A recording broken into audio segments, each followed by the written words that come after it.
Funding for Policy Watch with Doug Besheroff is provided by the Norman and Florence Brody Family Foundation.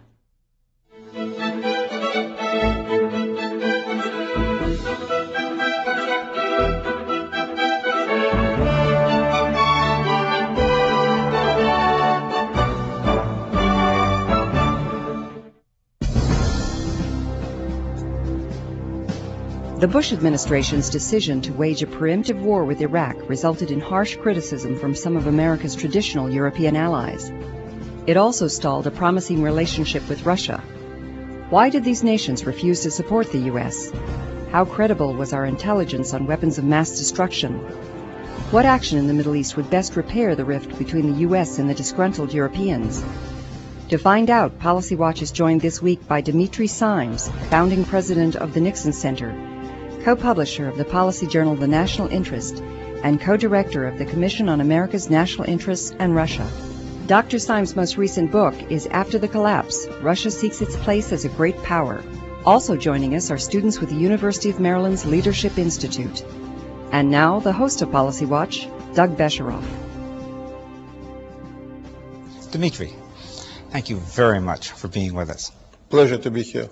Why did the CIA, why did the American intelligence get the Soviet economy so wrong? I mean, the theory here was this was a strong, vibrant economy, wasn't it? Did we just totally misread what was happening in the Soviet Union? You know, it's interesting that you're asking this question because back in 1979, I wrote an article which was talking about a growing Soviet decline. And that was, of course, the time when the Soviets, they looked like they could walk on water. It was after Vietnam.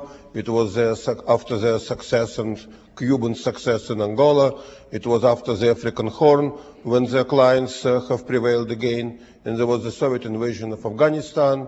And there were very strong voices in this country which were suggesting that the Soviets had a master plan, that they thought that they could fight and win a nuclear war, and that they went inside Afghanistan in order to march through this landlocked country straight to the Persian Gulf, to the Indian Ocean. I thought it was a great exaggeration.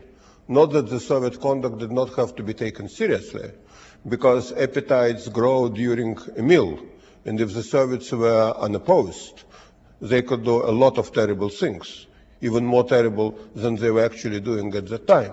Having said that, it was clear by the late 1970s that the Soviet system was in a deep trouble. And there were people at the CIA, and I was a consultant to the agency several times. There were people at the CIA, including on a senior analytical level, who could see what really was going on in the Soviet Union. But these people found themselves under terrible pressure. And the pressure came in the form of what was called Team B. And Team B actually was led by a man whose name is familiar to most of you. His name was Paul Wolfowitz. And the whole idea of Team B was to demonstrate that career CIA analysts, that they had a too benign view of the Soviet Union, and that they have exaggerated Soviet weakness. And I shouldn't say that the CIA intentionally fabricated intelligence, but clearly their analysis was influenced by this attack, because you are not talking about a situation when they were dealing with something that was black and white. 2 + 2 is 4. You are talking about very nuanced judgments. It's a little bit like this, it's a little bit like that. You are talking about trends. The trends may have a different outcome. And that debate inside the CIA was clearly influenced by Team B and by that kind of pressure. Well, in some respects, your last comment brings us to Operation Iraqi Freedom and the comments that perhaps the CIA's analysis of weapons of mass destruction was wrong, or at least politically tilted. Do you have a view about what happened in the last 6 months? I don't know what have happened. I would like to know. In the spirit of full disclosure, I was a supporter of the war. In the spirit of full disclosure, back in February, I wrote an article with a headline which said, "Give war a chance." I came to a conclusion that it was a policy of two administrations, and of course the US Congress was controlled by the Democrats and by the Republicans, to force Saddam Hussein to do certain things or to remove him from power. And he was not cooperating. And we were told that there was credible intelligence that he was producing weapons of mass destruction, and clearly he had at least some terrorist connections. I thought that under different circumstances in the United States, we could contemplate a deal with Saddam, a kind of modus vivendi. We leave him alone, but he allows very intrusive inspections. But I did not feel that the Congress and the American people would support such a deal, because obviously it would include keeping a tyrannical regime in power. Short of that, however, I felt that a policy of pressure on Saddam, sanctions against Saddam, a kind of a low-grade attempt to remove Saddam from power, I felt it was incompatible with deterrence and ultimately could not be sustained, and at a certain point Saddam would be tempted to do something crazy. For those reasons, I felt that he had to be removed from power. I also felt that American credibility was at stake. I think American credibility is at stake again. And there are two positions which I hope we are not going to take. One would be a position of extreme cynicism, saying that we were intentionally misled by Colin Powell, by George Tenet. I don't believe in this for a second. We have at the Nixon Center where I work some people, both in full and part-time capacity, who used to be senior CIA officials, and they are convinced that the CIA have provided, I shouldn't say necessarily its best analysis, but its honest analysis. But the other extreme position is to say it doesn't matter. Well, it is okay to mislead the American people, the US Congress, the United Nations, because we were able to prevail. And a victorious nation should not be judged. Well, it is judged internationally. Our credibility is at stake. And I think what we should do, without feeling terribly guilty or terribly embarrassed, we should conduct hearings, and Senator Pat Roberts is conducting such hearings at the Senate Select Intelligence Committee. We should find out what went wrong, and hopefully we also will find some weapons of mass destruction, and we will see that the original judgment is vindicated. When you were writing about Give War a Chance, and talking about how the United States should go into the war, you said one thing we should do is go to our allies, our NATO allies, and say, we really need to do this thing. We need your help. And I think you thought that they would be supportive of our going in, especially if we made it clear that we were going and that we needed their public support. But they didn't give us that kind of support. In fact, the French actively tried to prevent us from going in. They lobbied and politicked against us. I did not think that all NATO allies, particularly Germany and France, would support us. But you're absolutely right, I did not expect them to oppose us so vigorously. Chancellor Schroeder, from what I understand, spoke to President Bush back in August last year, in the midst of his electoral campaign, and he made clear that he did not agree with the American position on Iraq, but he also said that he would not make it a campaign issue. He certainly did. The French, they did not just disagree with the United States. They did not just oppose the United States at the Security Council. They went all around the globe lobbying against an American position. I thought that this was an extraordinary bad judgment for a key American ally. Do you have any sense of why? The French basically had a good experience with Saddam Hussein. I think that we should understand that, and this is a factor. The same was basically true with the Russians. I also understand that the French and the Russians, that they do not want all global decisions to be made in Washington and to allow the United States to be the arbiter of international politics, no less than Americans. They want also to make an input in those decisions which affect their destiny. Having said that, it was not a French situation. It was not a Russian situation. Their vital interests were not at stake. They knew enough about Saddam Hussein, what kind of a man he was, what kind of a regime he was running, what kind of weapons he was using against his people and others. For them to tell the United States, if they disagreed, look, that is your decision. We hope you are right. We're afraid you are wrong. We're not prepared to support you on that. We would abstain. If that was their decision, and if somebody was too critical of them in the United States, I would defend them. But they went much further than that. They really did. And the French, of course, they have seduced the Russians. I had a number of conversations with senior Russian officials, and originally they were saying they disagreed with the American position, but they would not try to block it. But then, of course, they have discovered that major American allies were taking a tough stand against the United States. And politically for Putin, this German and French position, on the one hand, it was providing Putin with cover, but on the other hand, it was putting pressure on him. How could he be holier than Pope? How could he be more pro-American than Chirac and Schroeder? And for the Russians, my impression is there's a feeling that even though they played good neighbors since the fall of the Soviet regime, they've been constructive or tried to be constructive in international affairs.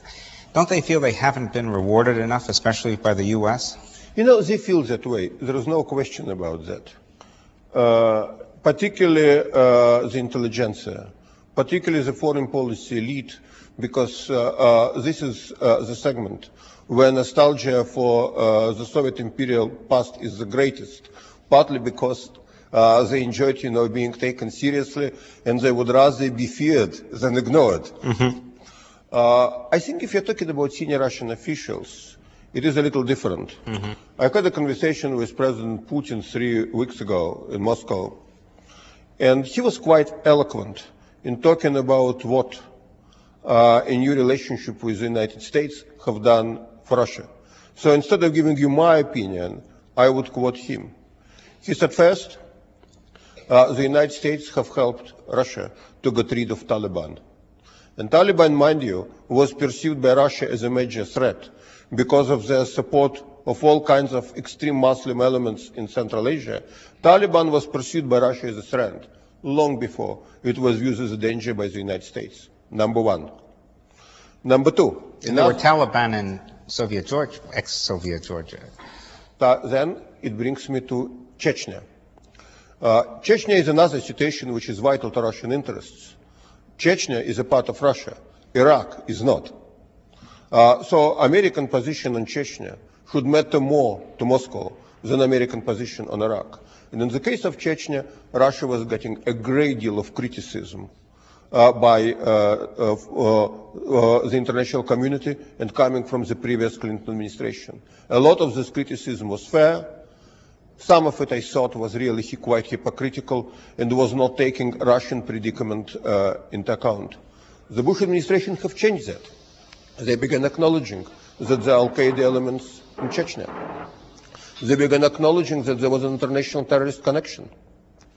They put pressure on Georgia to close the border with Chechnya and not to allow the rebels to infiltrate from Georgia into Chechnya. And they began going after international financial charities which were supporting the Chechen rebels. This is not unimportant, to put it mildly. So I do think that the Russians, at the end of the day, they understood that they made a mistake, that they miscalculated by following the French and the Germans blindly, that their fundamental interests are with the United States, and they want to pursue these interests as long as they are allowed to be a junior partner. The Russian position is, and I will here give enormous credit to Putin, the Russian position is that there is no symmetry in American power, global reach, and Russian power and global reach. The best that Russia can hope for, Putin realizes, is to be American junior partner. But they still want to be a partner. if they are told, look, we will always make all decisions, including affecting your fundamental interests, then there would be a problem. And this is a great question of American leadership. How should we push far enough to shape the world according to American interests and values? But how should we also know how to take interests of others into account? Because otherwise we would not be a leader. We would be a lone voice, even if a very powerful voice. Why do you think Putin thinks that Russia's interest is with us and not with Western Europe?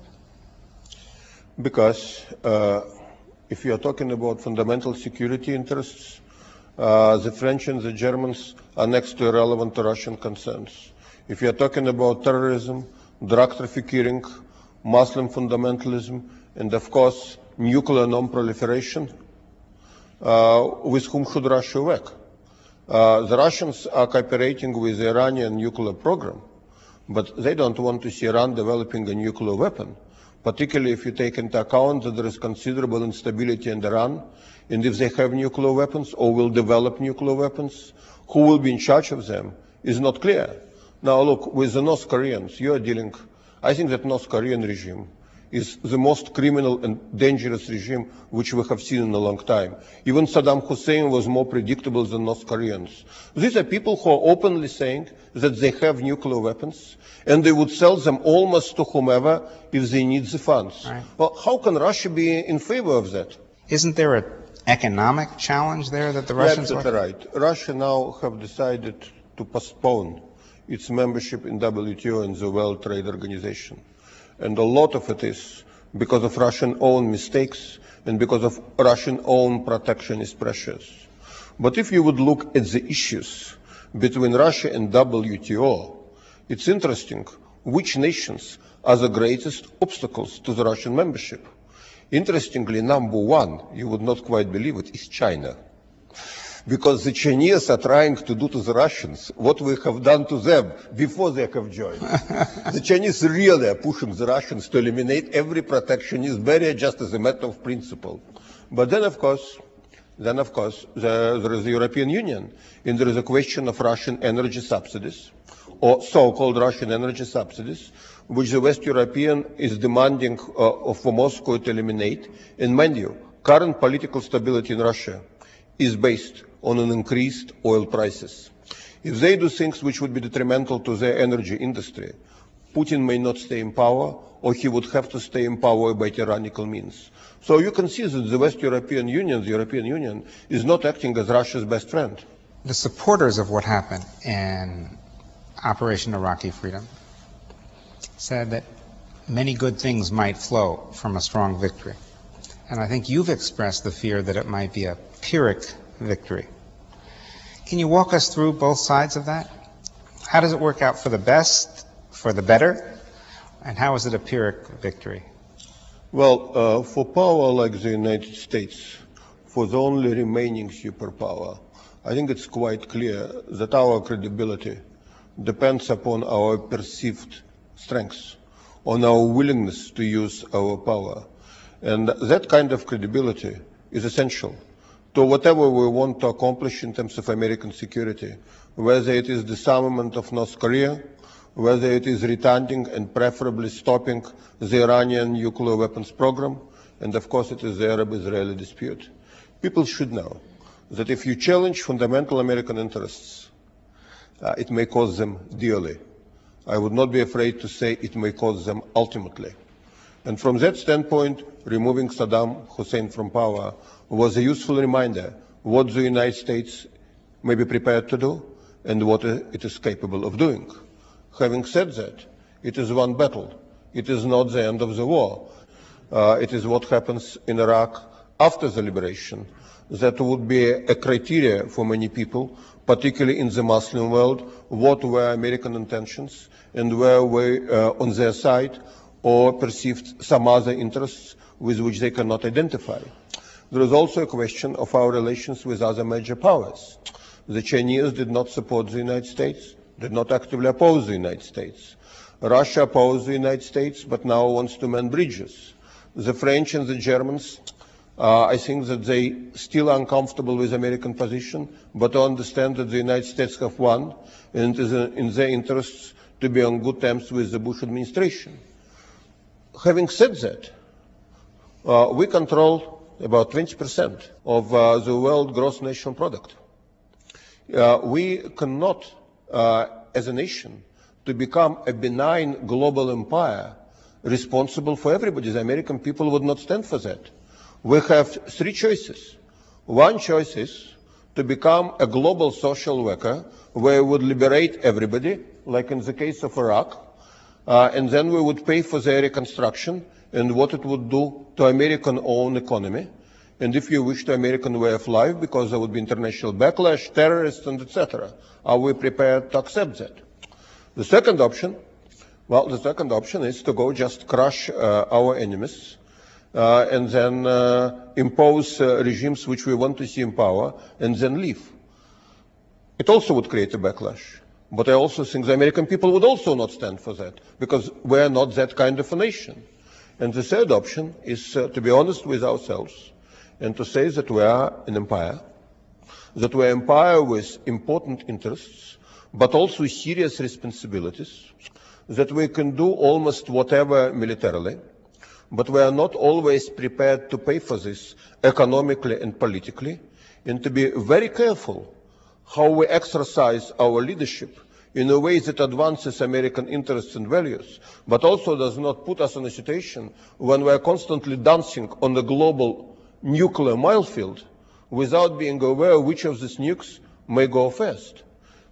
And isn't that the bottom line on the Bush policy of preemption? I think the American government and the American people perceive that we are ground zero of whatever major catastrophic weapons of mass destruction there might be, whether it be some rogue nuclear device or some chemical or biological weapon. It would be here, and that's what generates our interest across the world, isn't it?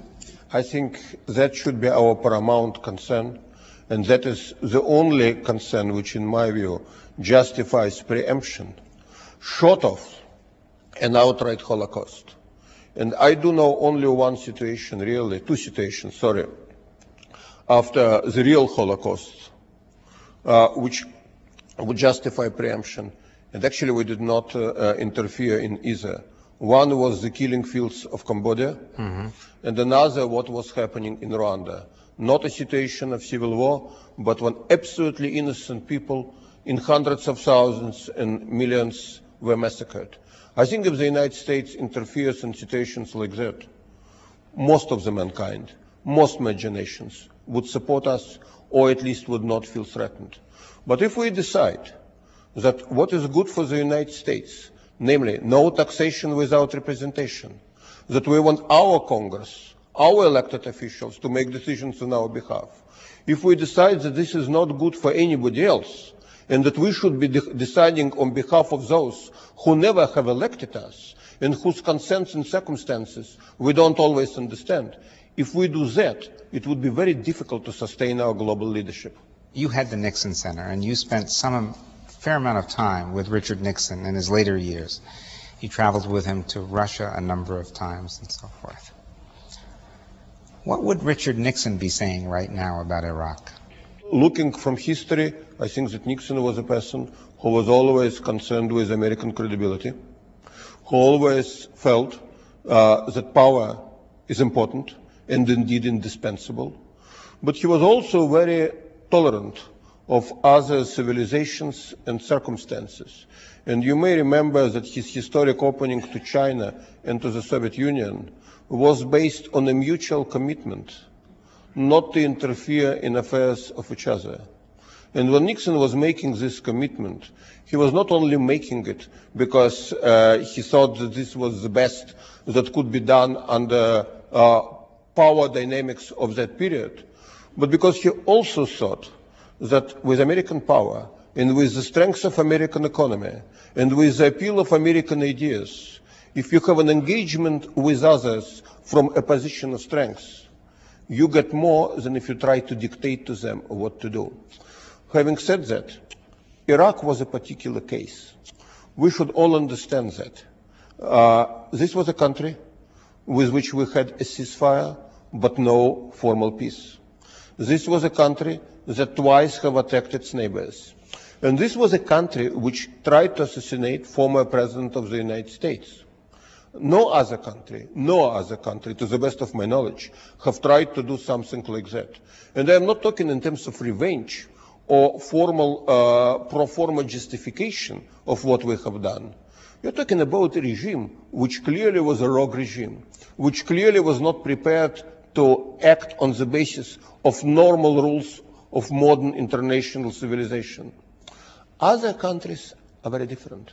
And I think that those methods which were appropriate for Iraq are not appropriate for Iran, are not appropriate for Syria. And if other nations get an impression that it was not a liberation of Iraq, but the beginning, if you wish, of a regime change policy in the whole Middle East, I know only one person who would greatly benefit. His name is Osama bin Laden, assuming he's still alive. Dimitri Symes, thank you very much. Thank you for being here.